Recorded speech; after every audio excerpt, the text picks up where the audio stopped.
Help Wanted, a literary work of short fiction by W. Burtis. Shorty stood in front of the Help Wanted sign, its crooked letters, a mix of cursive and print, taped to the window of Buffalo's Wrangler bar. He swatted at a horsefly whose sorties above Shorty's right ear were annoying. It landed, bit, and took off. Every attempt to get rid of the damn thing resulted in his Stetson being more tilted to the left. He was afraid to ask if they were still looking for help. Shorty blamed Father Donovan for his current misfortunes. The old priest convinced the tribal council there is no place on the reservation or within the diocese for an ex-convict, especially one that's a half-breed and a bastard.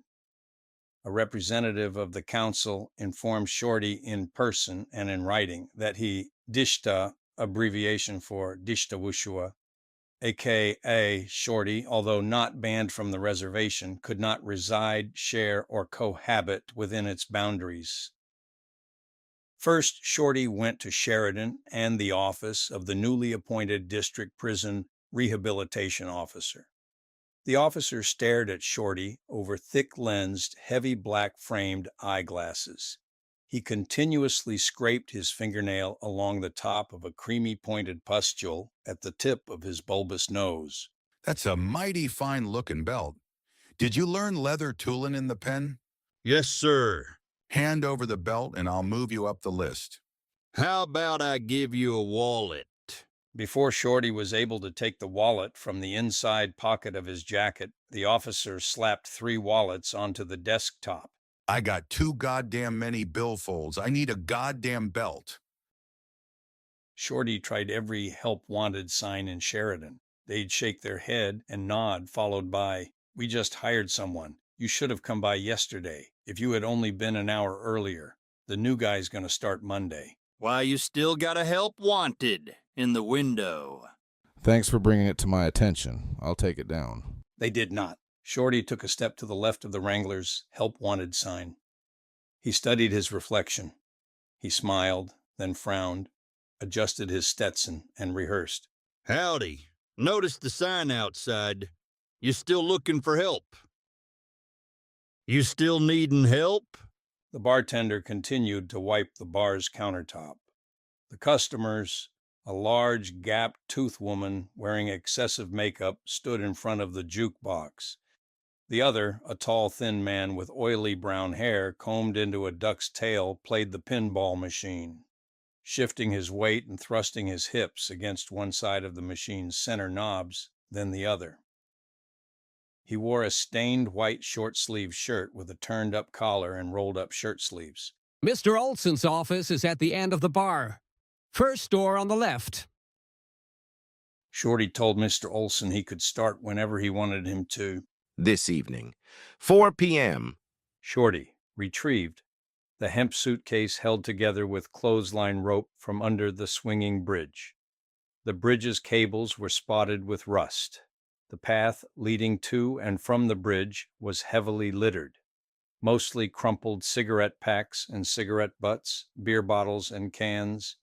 Weeds invaded the litter's territory. They would die after the first hard freeze. The litter would not. It would survive to mock anyone who approached the bridge. I'm Ray. Most folks call me Keep. Other than washing dishes, what did Mr. Olson tell you about the job? Did he tell you, when it gets really busy, you gotta bust tables? Partner, burn this into your brain. When you clean a table, leave the tips the way they are. Don't touch them. You understand? If a waitress catches you fucking with them, she'll cut off your balls. Understand? Had experience with the dishwashing or bar swamping? I'm Shorty. No, not to speak of. This here is Shem's territory. In here he's boss. Even Mr. Olson shies away from here. My advice to you, Shem's a moody son of a bitch. Keep your head down and stick to dishwashing. He can take a cigarette break. You can't unless he says you can. The dirty dishes are dumped into this sink. The waitresses, they don't pay attention to which side they're supposed to enter or exit. If they're in a hurry, They'll butt bump the door, nearly colliding with one another. Mr. Olson put red entrance and exit signs on the swinging doors. Didn't last. When it's busy and those gals are in a hurry, no sign, nothing. Not even barbed wire'll slow them. Scrape and rinse the dishes. Arrange them in the washer and add 2/3 a cup of soap.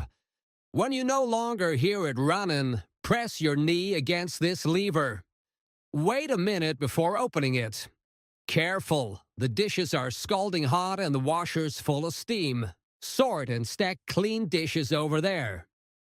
Follow me. This closet has all your cleaning supplies. Brooms, mops, mop bucket, rags, pine sol, everything. Let's go downstairs. That's the bottle chute. It has to be cleaned every day. Put the empties here. Where did you say you were staying? I didn't. Nowhere. Yet. Wait here. Keep returned with a key ring full of keys attached to a keychain with a rabbit's foot and a mini telescopic peep show. Go ahead, take a look. I call her Betty, 'cause she looks like Betty Grable. Boss says you can put up here for $10 a week. Here's a key to the back entrance. Here's one to your living quarters. Any questions? Vittles. You're on your own for breakfast and lunch and all 3 meals on Mondays. Shem'll take care of upper. Listen, Shorty. Figure out a routine that works. Stick to it. It's important. If you need anything or have a gripe, come to me. Howdy. I'm Shorty. Peel those potatoes. Take that can of garbage out to the back stoop. The tattoo. Where'd you get it? Navy watch. Shem balled his fist, then flexed his forearm. The faded blue ink tattoo of a nude woman performed obscene pelvic thrusts. Shorty's routine: get up around 11 a.m., go to Jeannie's and get something to eat, go to the park, go back to his living quarters. He surveyed his room, a single light bulb above the head of the bed, hanging from twisted light green and lighter green cord. The walls had multiple coats, off-white, almost gray paint. An apple crate beside his bed, covered with a threadbare wine-colored pillowcase, a plain glass ashtray with a Cheyenne Frontier Days decal on its underside. Beneath the pillowcase on the shelves of the apple crate were a Gideon Bible and an American Legion magazine. Still, he thought, it's hell of a lot better than the pen. He rubbed the prison-made tattoo of a crow in flight above his wrist. Every Monday, Shorty went to Earhart Drug. He'd order from the fountain a cherry vanilla Coke. Drink in hand, he'd stand in front of the large rack, filled with magazines and comic books. In prison, he was allowed nothing, not even a Bible. He thought the pictures in Confidential magazine were higher quality than those of Exposed. Best, though, were the comic books. Nothing came close to Superman, Captain Marvel, Archie, and the gang. No, nothing. Magazines and comic books allowed Shorty to enter a world of acceptance. Mr. Earhart would, when a fresh supply of comic books and magazines arrived, carefully tear the front cover from the outdated ones. He'd meticulously arrange and stack the covers on the soda fountain's countertop. He saved the coverless magazines and comic books for Shorty. Last Monday, Shorty forgot to thank Mr. Earhart. Realizing his mistake, Shorty tossed the coverless magazines and comic books onto his bed. He fast walked, half ran to the drugstore and thanked Mr. Earhart. That night at work, Shorty felt the way he had always wished he could the night before Christmas.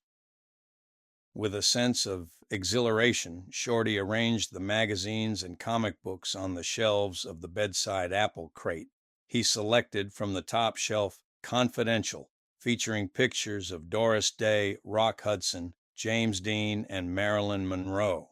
Just before turning the page, he saw Father Donovan, the name he had given to an unusually large cockroach, crawl up the wall. Tell me, Father, are you prepared for death? Death and sin were always favorite sermons of yours. I'd have nightmares, still do. I'd cry myself to sleep, beg God's forgiveness for being a bastard. How many bastards live with you? St. William was a bastard. Sister Agnes told me that, and she told me I had no reason to cry or nothing to be ashamed of. She said it wasn't my fault. She told me I had no choice in who conceived me. She'd pull from the sleeve of her tunic a handkerchief and wipe my tears. My dear little Dishta, never forget we are all created in God's image. I'm sorry, Dishta, I truly am that you must suffer. She dabbed her tears. If Olson, Shem, or Keep knew about you, all of you, even the unborn would be exterminated. Father Donovan disappeared into the crack between the ceiling and wall. Shorty returned to Confidential magazine. Mr. Olson called an all-hands meeting to be held Thursday, August 14th at 1 p.m. Mr. Olson seated himself at the center of the table. To his left was Shem, and to his right, Keep. Glad you could make it. Where's Jen? She had to take her kid to the dentist. Make sure she gets the word. There are 3 major events this weekend: the 10 Sleep Hill Climb, the Basque Feast of St. James, and the County Fair and Rodeo. He sneezed, then blew his nose into a napkin, which he opened. He glanced at the snot, folded the napkin, and, after carefully arranging the silverware on top it, placed it next to the plate. Debbie whispered to Karen. He thinks his shit don't stink. Wonder if he thinks his snot's tastier than everyone's. Bet his mama forgot to tell him burger stuff polite in public. Stop, you're gonna make me laugh out loud. It all kicks off with the parade at 10 a.m. Saturday morning. I think the Wrangler float is the best yet. Got permission to store it in Lowry's garage. We were gonna have a donkey. Still might. She's a cute little thing. She doesn't want to stop braying. We're boarding her in a pasture next to the golf course. Apologize for getting sidetracked. Shem, how are plans for your folks shaping up? Bet those gals will be chomping at the bit come tomorrow evening. Keep hired a kid to bus tables and generally help out in the kitchen. That'll go a long way. I told my gals to write big enough on the goddamn ticket the exact time they'd take an order. Karen leaned forward in her chair. She gave Shem the middle finger and mouthed, "Fuck you." Debbie lowered her head and giggled. Keep Was able to get from the Longhorn a part-time bartender. Am looking for another. Hired an experienced barmaid. She'll handle drink orders from the dining room. Tell you what, boss, it's gonna be one hell of a weekend. Because of you, it'll be a smooth cat's purring. Mr. Olson, partner, I speak for all of us. You're top of the line. Karen bent forward, opened her mouth, and thrust her index finger to the back of her throat, simulating a gag. Mr. Olson, you want me to tell him? Go ahead. First, though, I want to thank all of you for meeting with me today. I truly appreciate it. You will never know how grateful I am to have such a group. He rose and abruptly left. His overweight body delivered a glancing blow to the American flag in a stand behind the table. It wobbled, then steadied. Mr. Olson asked me to let you know that by end of the month, he will be able to get folks caught up on their back pay. And each and every one of you, including part-time folks, will get a bonus. Don't know about you, but I have a heart full of pride, being a part of the Wrangler family. Debbie leaned forward and simulated a gag. Shorty lay on his bed reading a comic book that featured Archie, Veronica, and Jughead. He laughed out loud at their antics. Father Donovan stuck his antennae, forelegs, and head from the ceiling crack, then quickly retreated. Hold on. Artie responded to the 3 raps, then 3 more raps on his door. It was Keep. He had 2 mini cans of Tom Tom's spicy tomato juice, 2 glasses, and 2 bottles of Coors beer. Need you to give me a hand. I'll let you in on a secret. Mr. Olson, Triniac's head honcho, and Joe Darby are having a big pow-wow at the lake. It's supposed to be hush-hush. I'd like to sit. Be damned if I'll sit or anything else on a bed with another man. Keep returned with a folding chair. Its padded red plastic seat had a Z-shaped slit. He set the glasses, beers, and tomato juice on the apple crate bedside table. Mr. Olson told me to make sure everything, even the basement, is in tip-top shape. How you gonna get rid of the stink from the bottle chute? Empty it, wipe it down, and spray it with Pine Sol. Stack the empty liquor cases over there. The full ones go here.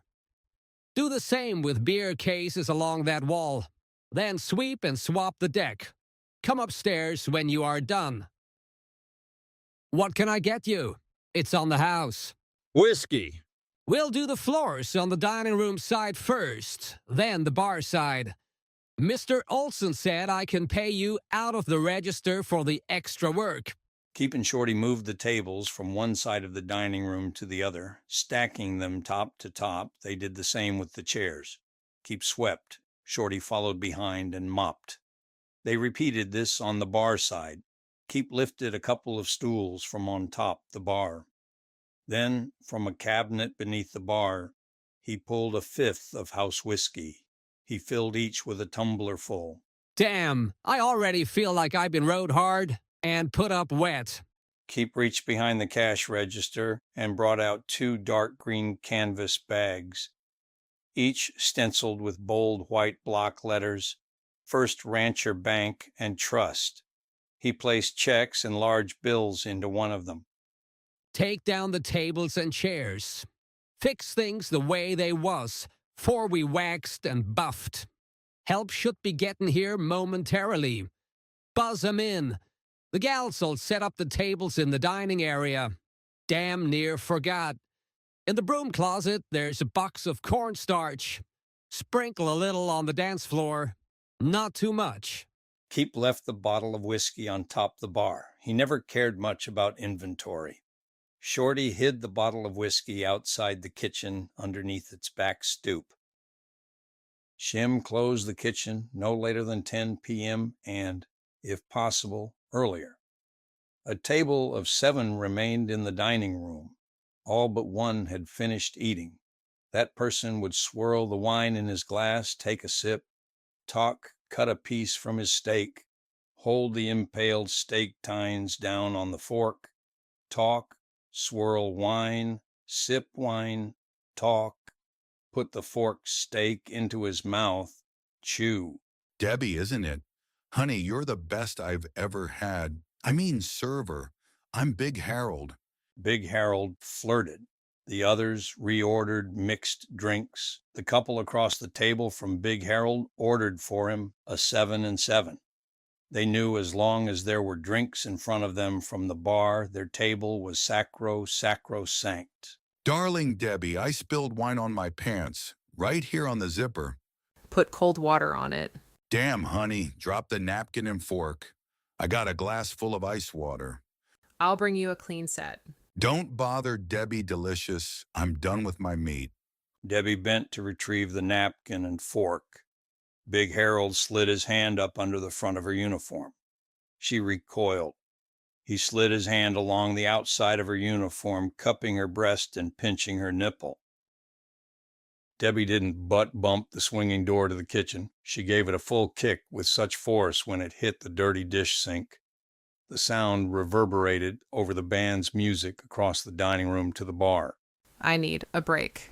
Shorty, give me a cigarette. He handed her his pack. Shorty, go with her. Can I have one? Here, they're yours. Keep 'em. There's a carton in my room. I'm better. Shorty moved from the stoop. He groped around underneath its bottom step, then returned with a 5th of whiskey. He handed Debbie the bottle. She took several long swallows, then set it between them. She told him what had happened and began to cry. Not sobs, but muffled squeak-like whimpers. I'm sorry, Shorty. It's all piled up. I know Kenny's having an affair. He's supposed to be taking care of Angel. I get home. Toys all over the place. Sinks full of dirty dishes, dirty diapers everywhere. Angel's crying. God only knows the last time she was changed. Shorty, there's times going to work or on the way home I want to keep going. Or I'll think about driving into the headlights of an oncoming car or pickup truck. I just want it all to be over. I can't. I know it's silly. But I think, what about the folks I'd crash into? And I'll see Angel. She's laughing, her rosy dimples glow, and her eyes sparkle. I hear her point and say, Mama,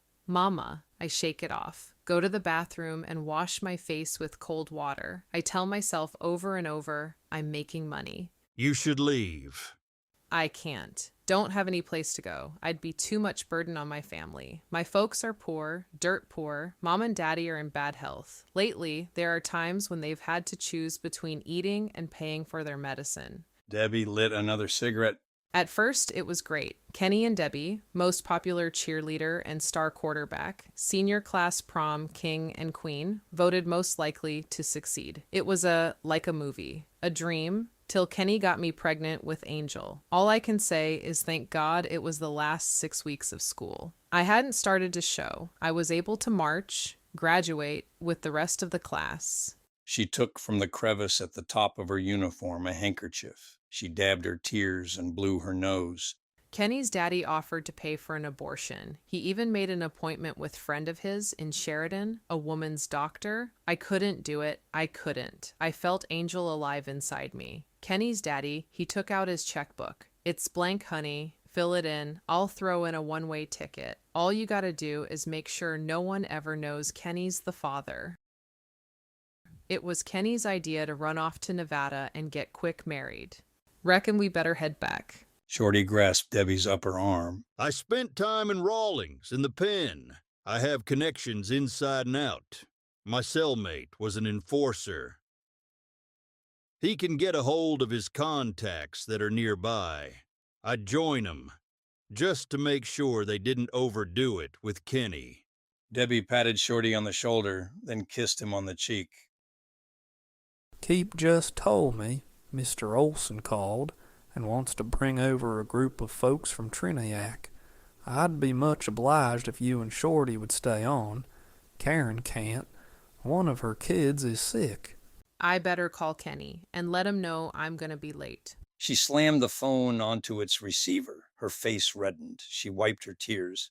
I'm sorry. Shem and Shorty were silent. Shorty, take out the garbage.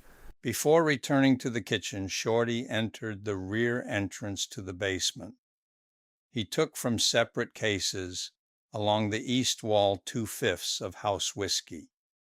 He went to his room. When he switched on the light, Father Donovan and his bastard scurried into the crack between the ceiling and wall. Shorty grabbed a fresh pack of cigarettes from the carton on top the apple crate bedside table. He pulled the hemp suitcase from under the bed.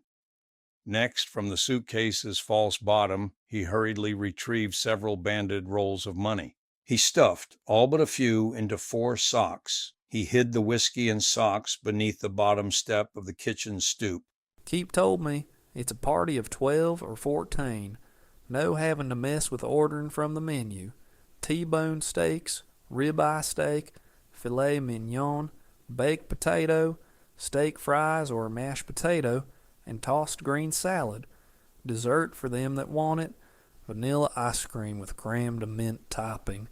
Keep said they ought to be getting here in about 30 to 45 minutes. Debbie, let's you and me have cigarette. Shorty retrieved from beneath the bottom step one of the unopened bottles of whiskey and the 4 money-filled socks. Take this. Shorty handed Debbie the 4 money-filled socks. Lock 'em in your trunk. The Cadillac limousine and the line of cars and pickup trucks following it reminded Shorty of a funeral procession. Let's do it. Keep hurried from the bar side to the dining room side. Keep, I'd like you to meet J.D. Worthington III, CEO of Triniac. And this beautiful young thing is Penny. Pleased to make your acquaintance, sir. Mr. Olson speaks highly of you. I'm a Libra. Penny pulled away from Worthington, pirouetted, and bowed. Josh, the Lazy J's foreman, had his arms draped around the necks of two women, neither of whom Keep recognized. In his right hand, he clutched a fifth of whiskey. Josh, I can't let you bring the bottle. What about these? I can bring them, can't I? He pulled the women close. They laughed. One kissed his cheek, the other nibbled his earlobe. Here. He handed Keep the bottle. My pickup's the red 59 Chevy Apache. Shorty! Shorty, his Stetson remained tilted, pulled down its brim. Yes, sir. Put this in the red 59 Chevy Apache. Josh let go of the women. You're the little son of a bitch that worked for Old Man Reedy and his Redskins. Shorty instinctively slid his hand into the back pocket of his jeans. He rubbed his thumb along the pearl-handled switchblade. I did. Ain't been near their place in quite a spell. Debbie dropped a load of dirty dishes into the sink. Kenny's nothing more than a younger Josh. Here, Shem. Keep handed him a check. Mr. Worthington said to tell you he's never had a better steak. And Debbie, Mr. Worthington wants to make sure you are duly compensated for staying over and putting up with the Triniacs. She ignored the check, folded it, and slid it into her uniform's front pocket. She looked at Shorty. She shrugged. Shem, mind if I take a cigarette break? Hell no. I'm going to piss on the fire, call in the dogs, and head for the house.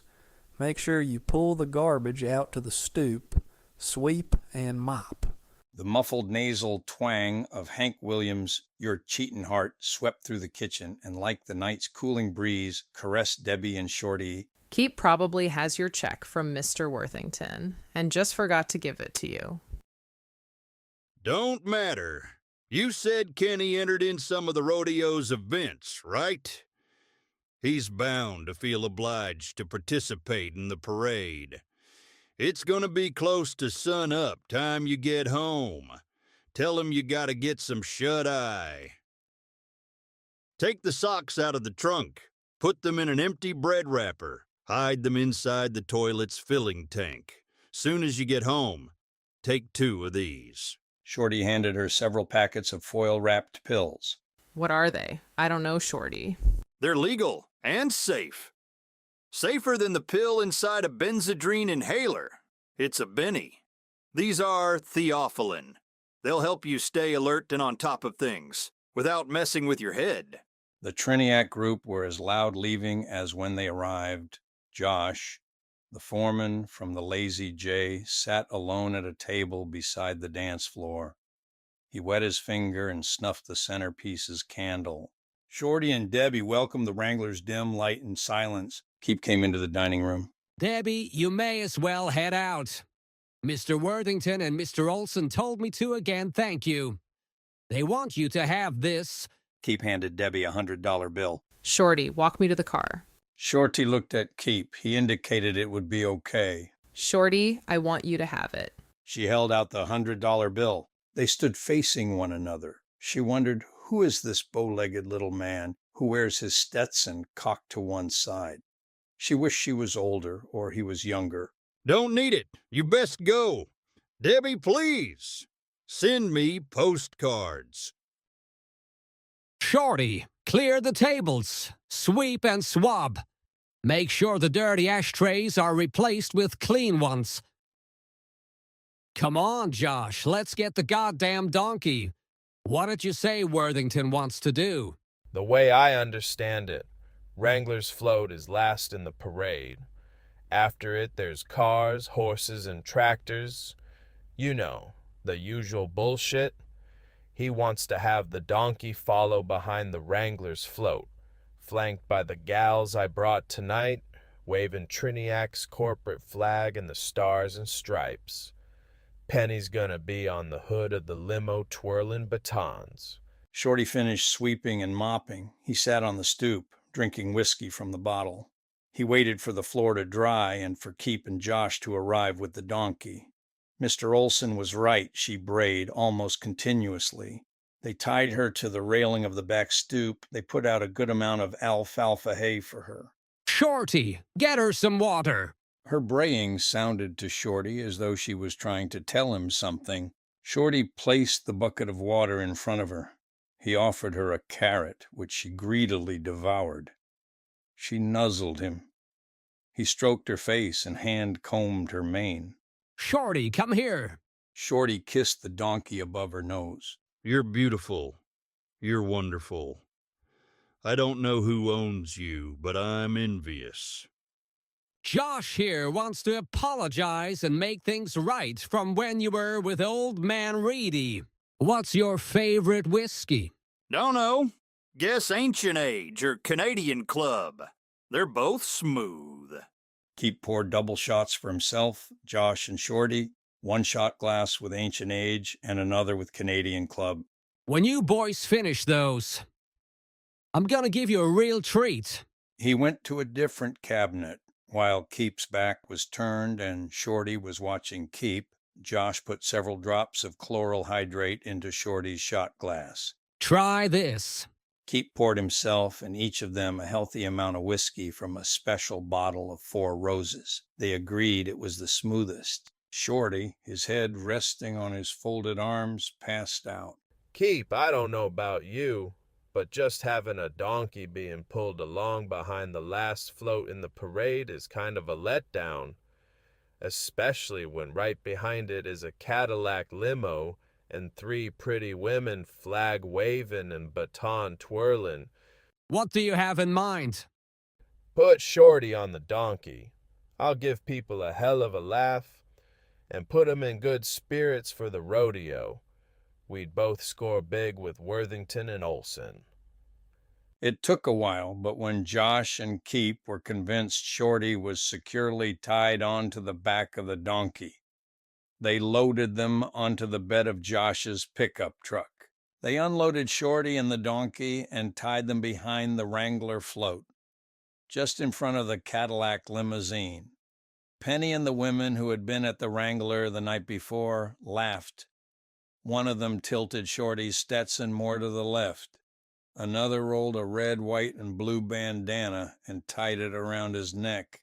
Shorty remained unconscious, slumped and listing slightly to the right. 2 blocks up Main Street, just past the courthouse, a kid dressed in a Roy Rogers outfit fired his cap pistols at Shorty. The donkey bucked and kicked. Shorty slid to the side of the donkey, then hit the pavement. The donkey continued to kick and bray. A couple of spectators cut the ropes used to secure Shorty to the donkey. Another freed the donkey and led her away. Shorty lay motionless. His pupils were fixed and dilated. A woman standing beside an American flag on a pole removed the flag and covered as much as she could of Shorty.